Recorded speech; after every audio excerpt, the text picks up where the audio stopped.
So today we have something fun. We're bringing back something that actually got us a lot of viewership a few months ago. We're doing the Rewatchables again, but we are doing basketball. We're doing the 2011 NBA Finals, Mavs versus Heat Game 2. This was probably the best game of the series. This Rewatchable segment is, of course, originated by one of our favorite podcasts here, The Ringer and Bill Simmons. So want to get that out of the way. Of course, they originated this idea, not us. We are just taking the idea and putting our own little spin on it. So here we go.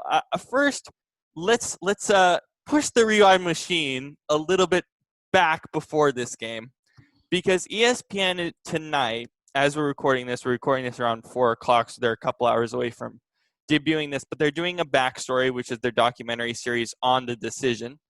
LeBron James, huge decision where he's just, at the Boys and Girls Club with a reporter doing an hour-long interview, and then at the end says, I'm going to South Beach and going to the Miami Heat. So let's go back to that moment first. What was your thoughts in terms of how that decision was done, that whole process? Let's start there first as we first begin talking about the Miami Heat before we get to the game itself. Yeah, so for me, I thought the setup was a little bit weird just because I thought LeBron was going to stay. But it's funny that we mentioned this first because I was actually just watching that D-Wade documentary on ESPN right before we came on air here. And D-Wade even said he had talked to LeBron a little bit before he made, the final decision. And he thought it was pretty much sealed that LeBron was going back to Cleveland. And so he didn't really think much of it. After they got Bosch, he was like, okay, it's good. We got Bosch, and then we'll move forward from there. But then he even found out later that they were airing this special on ESPN, hour-long special, where LeBron was going to make his decision. And it even threw D-Wade off a little bit. He's like, well, wait, did he change his mind? Or I thought he was already, pretty much had made his mind up from what he had told Dwayne Wade because they'd been friends, But yeah, it was a little bit of a weird setup. I think everyone was expecting LeBron to stay. Obviously, he changed his mind and made a decision that I think overall actually did benefit him. I think it was huge for LeBron, like he has said in the past, to be able to go to Miami and kind of immerse himself in a winning culture, where he can learn from guys that have won before, be around guys like Pat Riley, Dwayne Wade, Eric Spoelstra, guys that really know how to win. So I wouldn't say it was the most enjoyable thing for me because I always wanted LeBron to stay in Cleveland, but I think overall for LeBron and his career, it was the better thing for him to do. Right. I think hindsight is always 20/20 with this, especially, he did go back to Cleveland a few years later, but the decision is always one of the weirdest things for me, and that's kind of why I'm interested in the special tonight, because there's something of a mystique with LeBron. Obviously, MJ has a much deeper mystique. Of course, we've seen that with The Last Dance, but first off, I love these Miami Heat teams. Like, I love the 2012, 2013 team. The 2011 team, I have a bunch of gripes with, or I guess a 2010 team in this case. But again, yeah, it was the best thing for his career in hindsight. And in fact, I think it changed the culture of the NBA just to make it even more of a players' league after that moment. Of course, Kevin Durant going to the Warriors being another example. But speak more on that piece as well. Yeah, I think that's a good point you bring up. I think when we had MJ kind of do his thing, we dove into a little bit more sponsorship and kind of embracing more of kind of a cultural. But I think LeBron took it one step further in the aspect, like you said, where he's making it more of almost an AAU type feel where, you can kind of play with your friends and bring your friends together to play and make it more of an enjoyable experience where we hear throughout all sports, a lot of these guys feel that the owners and stuff control them and, it's a business at the end of the day and they're just a piece to the puzzle that they don't really get to control. Where I think LeBron made it more of where the players have a little bit more of the control and the players can kind of dictate what they're going to do, where they're going to go, who they're going to play with type of thing. Now, I'll kind of go on the record and say I don't know if that's a great thing because I think it can sort of damage the rest of the league. We've seen the last couple of years the bottom half of the league is really diluted, with these players kind of coming together. That's a topic for a different discussion, but it also does beg the question, you know, is it better to kind of have one star on each team rather than, you know, teaming up? I understand it's more fun for these guys, makes it more enjoyable for even guys like you and me to watch. It's fun to have three superstars on a team, but it really does dilute some of the talent, some of the standings of the league. I think that's something where you're looking at us who are diehard NBA fans and pretty much watch every game and have this sort of attitude of like one star on each team. But I also think there's par for the course of the league. The league was, because this Heat team was hated in such a way, and even the Warriors were hated in such a way, ratings-wise, intrigue-wise, yeah, during the regular season, I mean, let's be honest, not a lot of people besides us who are hardcore fans watch the NBA in October when the season begins, right? And definitely there was a lot less intrigue, even for me, the past few years to sit down and watch, I don't know, the third, fourth, fifth week of the season with the Warriors being as dominant as they were, even in that 73-win season. But I wonder if we're at a spot now in 2020 where having these two stars still creates this intrigue and fun. It creates some type of balance where it's fun for the casuals and it's fun for the hardcores to just watch the game. If it was one star, I think it would be a lot different.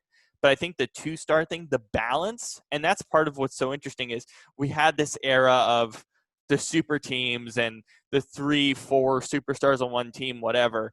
And then we got to a point we're like, okay, you know what? It was fun while it lasted, but now for some reason these players with everyone in range is like, all right, we can balance the league out a little bit. I think Kawhi probably was a big reason why, because he just didn't want to go build another big three. He wanted to compete with LeBron, not be with LeBron. It seemed pretty obvious with him going to the Clippers, but that seemed to be the case the last few years. Yeah. One thing I do want to ask you, though, I mean, like I kind of touched on before, we've seen this with MJ kind of before where he's kind of, furthering along this kind of globalization of the game. I will say that I think LeBron doing this, like you said, it brings more global viewership and US viewership just because of the fact that we have such a dominant team like this when these guys get together. Now, because this is probably the first time that I can recall anyway, where we've really had like kind of a free agency like kind of boom where we're like paying real hard attention to where a guy's going to go. Usually it's, bottom line on ESPN or whatever, but this is the first time where we have like a special for a guy to see where he's going to go.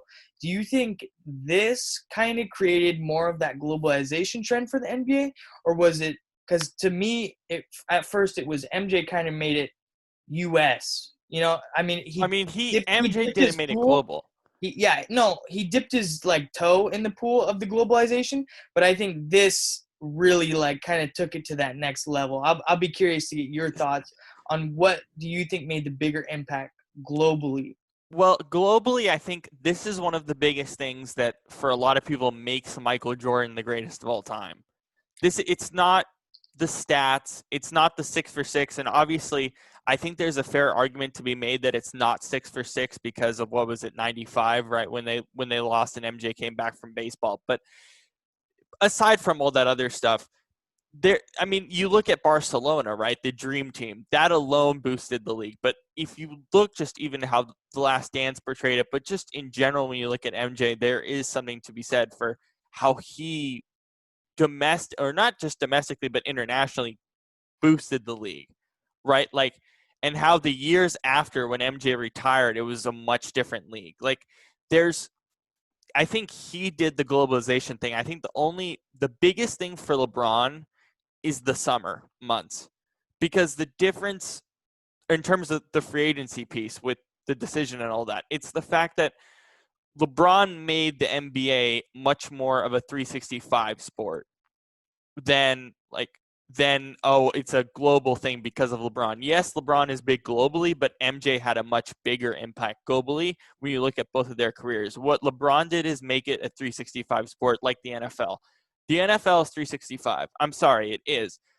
But the NBA is much more global because of MJ and a 365 because of LeBron. Because in the summer months now, when you got, obviously not this year, but, June, July, or particularly July and August, free agency is just huge. I mean, ever since 2010, free agency's gained so much more importance. So it's made the sport a year-long thing instead of just something we talk about for December to June and we're done. Yeah, that's a good point. What I'm trying to say is not necessarily LeBron making the decision, making the game global, but kind of making this super team. This was kind of the first super team, Yes. but I think this super team made more viewers globally because people want to tune into these super teams. Not necessarily the fact that I'm just talking about LeBron versus MJ, because obviously I think MJ did a better job of, like you said, the dream team and all that. There's more globalization starting there. I'm saying as far as progressing that, I think making a super team, not necessarily LeBron just himself, but the creation of these super teams kind of made it so, way more people in China tune in to see these super teams. You have people flying across the country. Not that they didn't for MJ, but I'm just saying I think it really pushed it to a new level when this. I think you might be right on that, the new level thing. I also feel like there were super teams in the past. Like Boston had their super team with, Rondo, Garnett, and, all those guys, right? I mean, I think that it was there before, but it was never thought about as like, oh my God, there's 3 superstars on one team. Like Boston, when that happened, was anyone freaking out? No. Well, Right?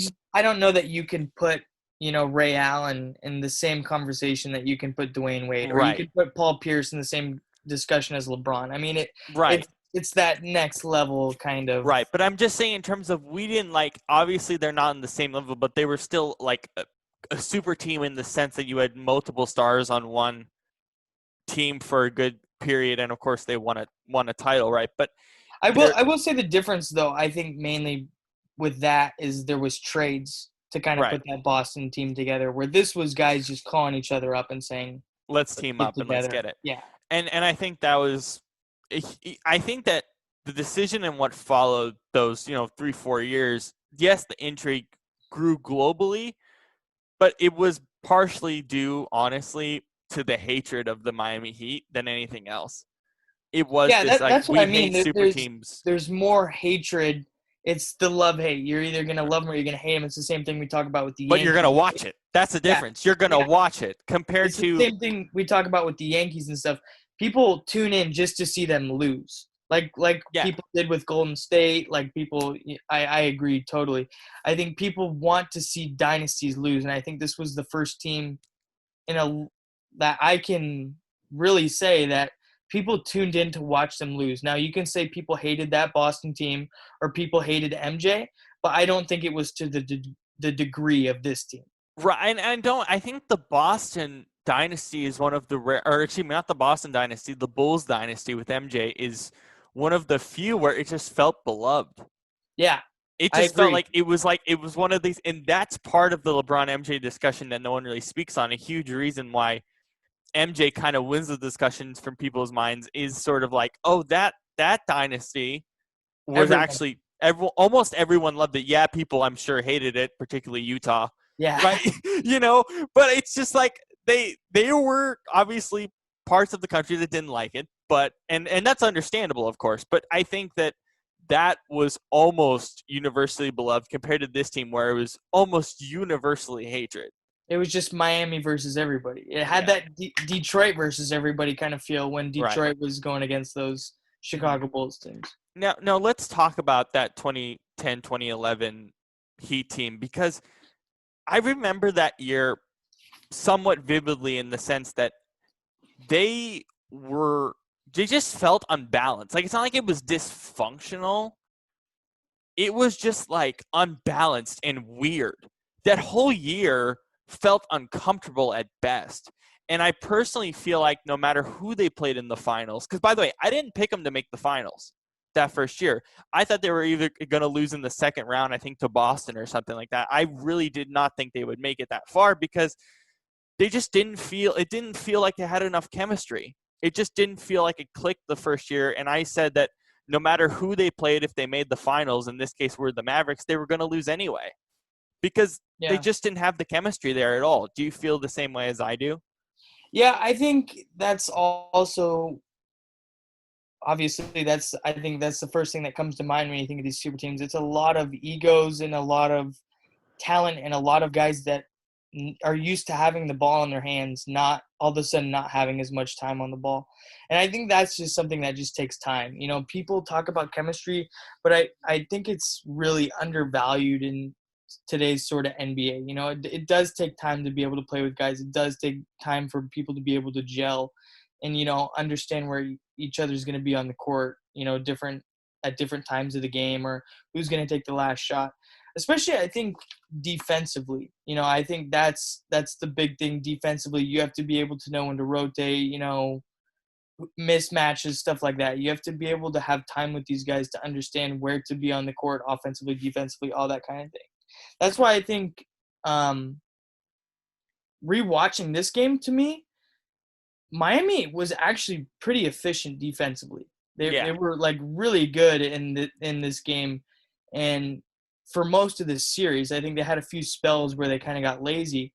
But for me, most of this year leading up to this finals, they didn't look sound defensively, but they kind of turned it on towards the end of the year, towards the end of the finals even, which was pretty surprising to me because when you look at this team, you think Bosch is kind of a stretch four, not really a great defensive piece.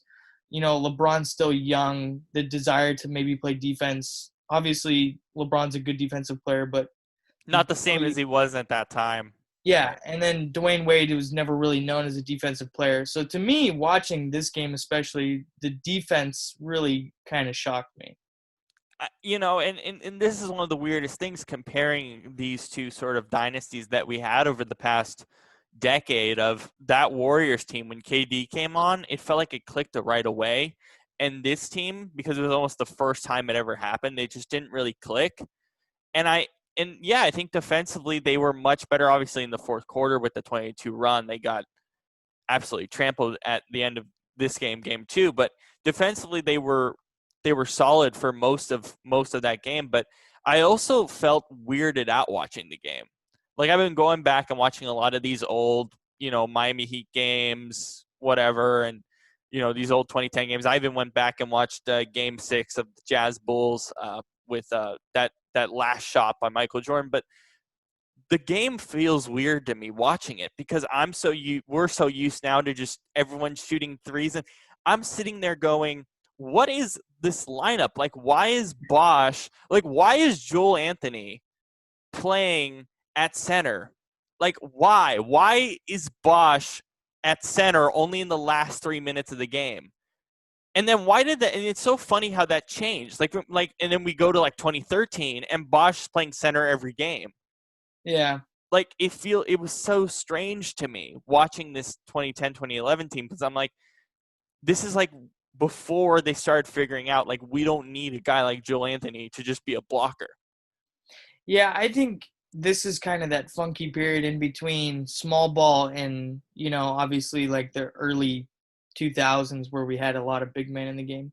This is kind of that area where coaches are starting to figure it out, you know, how to play small ball lineup and how to, you know, adjust accordingly, but they really don't want to compromise too much because you still had some decent bigs in the league at this time, and I think the reason Joel Anthony's in there is because you have Tyson Chandler on the floor who's known for blocking shots and rebounding, and I don't know that Bosch could hold up physically, defensively, and still be productive offensively. So you want to limit those chances where Bosch is really, you know, having to stress a lot on defense, trying to box out Tyson Chandler or whatever, you know, so that way he can still be productive on the offensive end. It just feels strange because then I feel like this Miami Heat team in particular, this dynasty in particular, like changed the way we look at the game because in the way that they just decided to do small ball towards the end, like 2011, 2013, they tried to say like, all right, let's just have Bosch play center. But yeah, I think the compromising piece is really interesting, especially looking at a guy like Tyson Chandler. But let's go to this Mavs team. This Mavs team is also bizarrely weird. Brian Cardinal is called what? The custodian? Why did Yeah. they put that in the broadcast? I mean, we'll get to the broadcast a little bit later, but that's a fun little tidbit of the broadcast. But this team is just strange.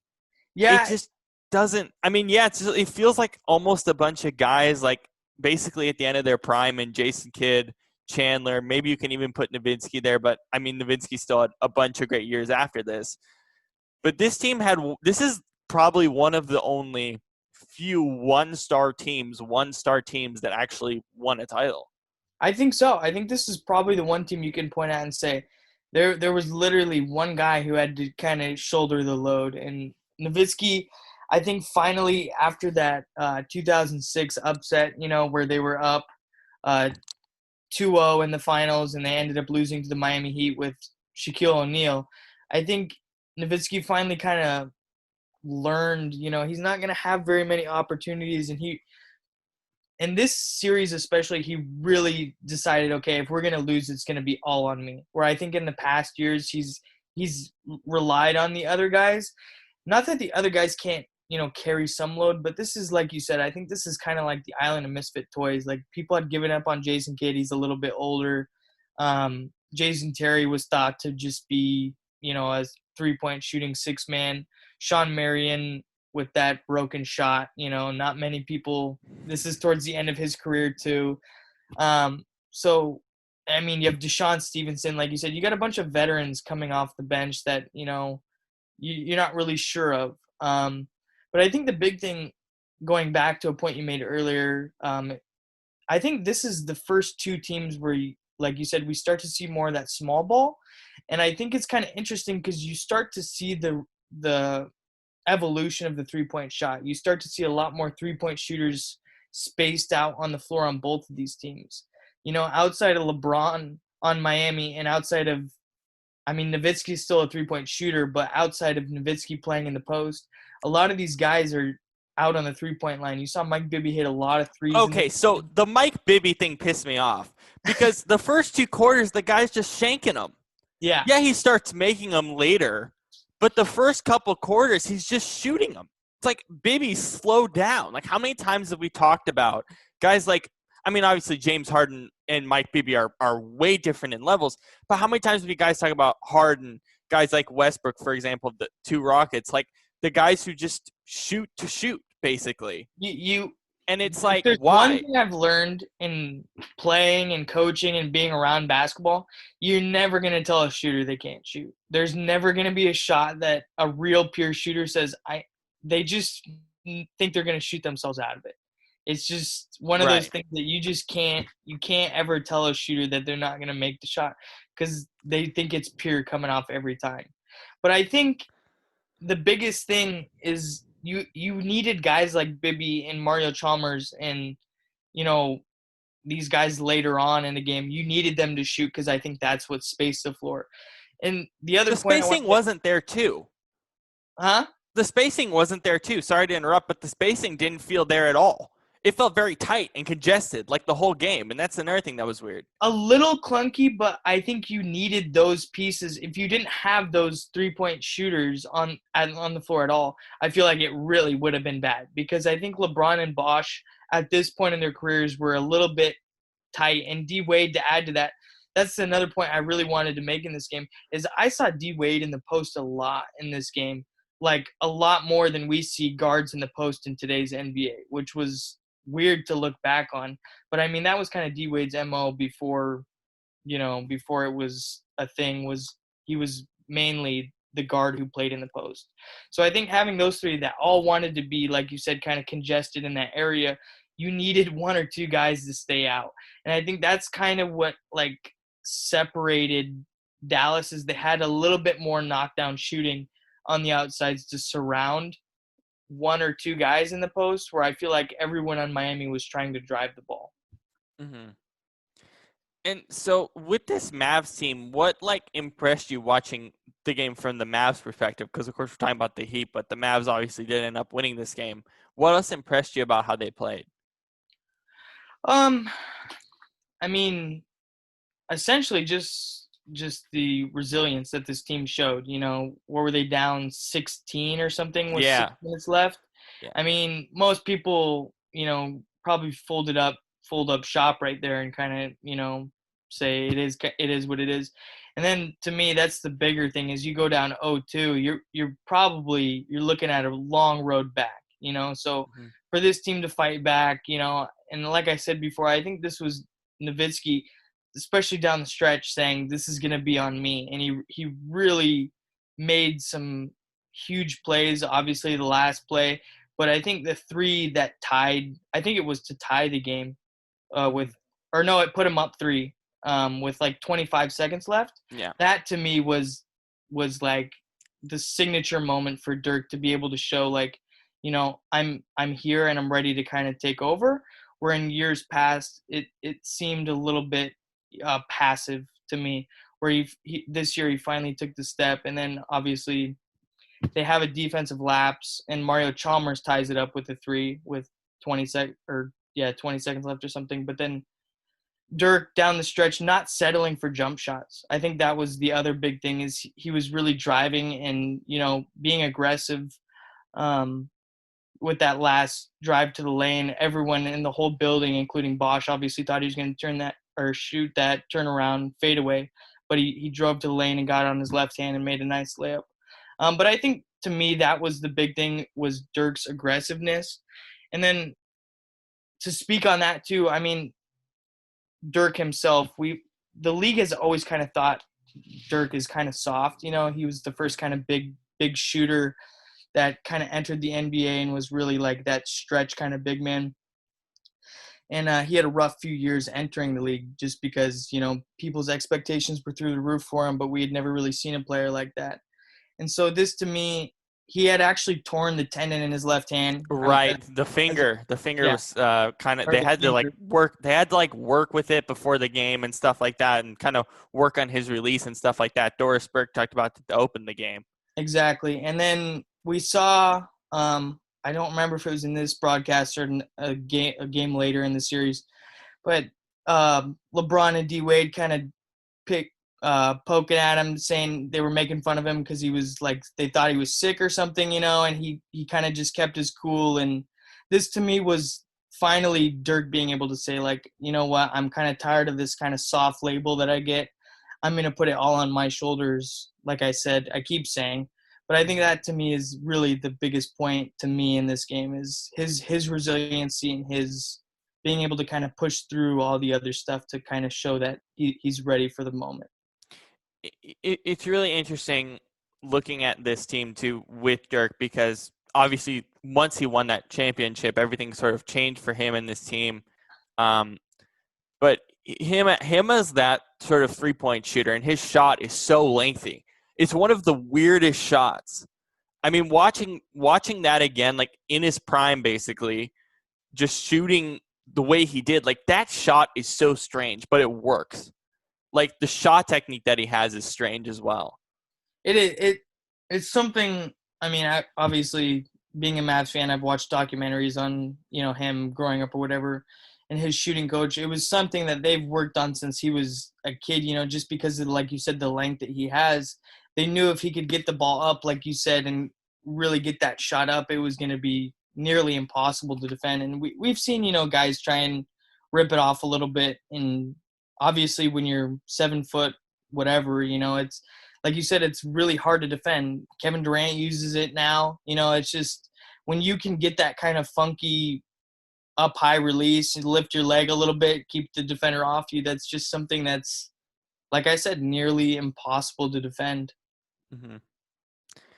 What do you think went wrong for Miami in the last 6 minutes? I mean, they were up by what, as you said, like 16, 14 to 16 around there. And then that 22 run to finish the game. What went wrong for them, not only defensively, but just offensively as well? I mean, it felt like they had complete control. LeBron was all hyped up with Dwayne Wade. Like they're thinking, we got this. What Yeah, happened for you? I What think happened here? I think that's the big thing. I think like you said, they get a little excited, LeBron and D Wade. To me, it's just inexperience. It's something when you're not used to being in that type of spot. And I think they really started to rush their offense. I think they started to get shots up a little bit quicker than they should have. Started pushing the ball a little bit too much. I I really would have liked them to slow it down, get D Wade in the post where he was really effective in the first half, and I think that probably would have sealed the game for him. But you start rushing shots and shooting a little bit too much outside. I think the inexperience, like I said, from the Mavericks standpoint, I think having a guy like Jason Kidd to kind of keep the boat steady. Dirk Nowitzki, Sean Marion, Jason Terry, guys who have been there, '06 finals when they lose, it's just that experience that we talk about every year when these new teams get there. I think that's really undervalued in today's NBA and all sports really, is being able to understand, that there's either time left or, when to be able to do what kind of sets, that type of thing. I think also, to me, not like I said with the Mavericks having Jason Kidd, I think not having a real good steady point guard really, I think, hurt this Miami Heat team. I understand, LeBron, D Wade are bringing the ball up, but having a good point guard to kind of steady the ship, I think is also something that's really undervalued in this kind of setting. This team drafted, I believe, young Patrick Beverley. They did. And traded him. Yeah. Imagine him in this game. Yeah. Obviously he probably wouldn't have done as much as, let's say, maybe in 2013 if he was still on that team, but they had point guards there. They had one, and they let him go. I mean, literally throughout that entire run, it was like they don't have a pure center that's good, and especially they don't have a pure point guard. And it killed them at times. And no team was obviously willing to trade with them, at all. Yeah. Yeah, I think that's fair. I just think like you said, Mario Chalmers isn't going to really cut it for you. He made a few good plays in this series. But obviously playing around the other guys, you're going to get your ops. You're going to get your chances when you're playing next to LeBron, Chris Bosh, D Wade. You're going to get your chances to kind of shine. But I think a different solid player in there, you'd have a little bit more production. That's where I think also, just to touch on one more thing, that this Mavericks team was kind of undervalued for. I think they had a lot of depth that not a lot of people found value in, but they really knew how to utilize the pieces, and the guys really accepted their roles. A guy like JJ Barea, who's an afterthought to every other team, really was effective throughout this whole series. Jason Terry, like I said, kind of an aging guy, not many people thought much of later on. Peja Stojakovic, aging. Corey Brewer was a nice, solid defensive piece off the bench, energy type of guy. So I think there was a lot of depth pieces where, the Mavericks could kind of pick up a few points, in the second quarter when the stars are resting. Let's talk about Carlisle. Probably your favorite coach to talk about in the league. Looking at him in this game compared to what he's doing now with the Mavs, what's different? Obviously, the league's changed tremendously, as we've continued to mention. But what's the difference here? What's the difference with Carlisle with this team to now? And do you kind of like the sort of old Carlisle style of 2010, 2011? So, like you said, I'm not a huge Carlisle fan to begin with. This is where he kind of made his money, though, as a coach, I think. He implemented this kind of two-guard sets where he'd run, JJ Barea and Jason Kidd, or Jason Terry and Jason Kidd, whatever. Two smaller guards that both know how to handle the ball, but he likes guys that are going to be able to kind of just do whatever he tells them to do type of thing, which is why you have talked about, why Rondo didn't work in Dallas and stuff like that, which is something else. But I think he needs a guy who will just kind of run the way he wants it to and not improvise too much. So that to me is where, like I said, these depth pieces, like a JJ Barea, really was effective on this team, because Carlisle knows how to use undersized guards to a pretty good advantage if they kind of follow what he says. Speaking on the transition to Carlisle in today's NBA, I think he's had to take a step back with Luka. Luka's not a traditional point guard. He doesn't run as much two-guard sets anymore. I mean, he does a little bit in today's NBA with the second unit. because that's just what he likes to do. But he's really had to take a step back with Luka because Luka's a budding star, obviously. And he doesn't have as much control over the first team anymore. I think he's kind of had to let the reins off a little bit and kind of let Luka run the show a little bit, which is probably uncomfortable for him. Obviously, it's exciting for us, and I am so glad that he didn't try and rein him in. I think this is also why Dennis Smith Jr. had really poor development. That's probably a name not a lot of people know, but he was a high draft pick by the Mavs a couple of years He's ago. on the Knicks now, I believe, still. Yeah. On He the got Knicks. traded from the Mavs and the Knicks like constantly, it felt like. Yeah, he was in that Porzingis trade. But I think that's the guy who really, his development was stunted because he wasn't allowed to kind of be a free reign point guard. It's really hard in Carlisle's set to kind of improvise per se. You know, you just run whatever set you're supposed to and you'll get your look. But I think that works with a less talented roster. That's where I have my problems with Carlisle because he can make a below average team average or good, but I don't know that he can make a great or a good team great. I think he has his limits as his coach, as players do. Coaches have limits. But to me, that's the difference with this team is there's a lot more pieces that he can kind of control per se. What about Kristaps? I mean, is he a guy that, I mean, there's always been massive discussion. Of course, that big rant, him against the TNT guys about Kristaps being in the post. Like, what about his usage and stuff like that on this team? Because it always felt like a weird fit, or at least this year. Yeah, so Kristaps to me, I think it's just another thing where Carlisle's kind of had to take a step back with some of these younger guys. I think they understand that they have two really good young players in Dallas, and I think he is starting to understand that he can't control every move. Everyone wants Kristaps obviously to be like this Dirk of the past. That's kind of what he's always been compared to, but he's a little bit less willing to go in the post. And I think that's just what like we've been touching on with the transition of today's NBA. I think it works in their benefit to have a guy who's 6'3" that can shoot threes like he can. Like that, he has one of the purest shots I've seen in the league, and that's coming from a 7'3" guy. So if you have that type of like lethal shooting, I understand you want a little bit more out of him from the post, but in today's NBA, I don't think it's as necessary.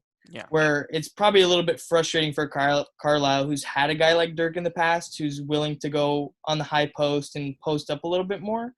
But like we've been saying, the transition from the yesteryears of NBA to today is quite a vast difference. So I don't know that you need him to be that kind of post, especially he'll get his alley-oop dunks with Luka and stuff. It's not a question of if he's going to be able to score in the low post. I think he's really done a good job of bulking up over the last couple summers too, to put some muscle on so that he can kind of hang a little bit more in the post. So I don't know.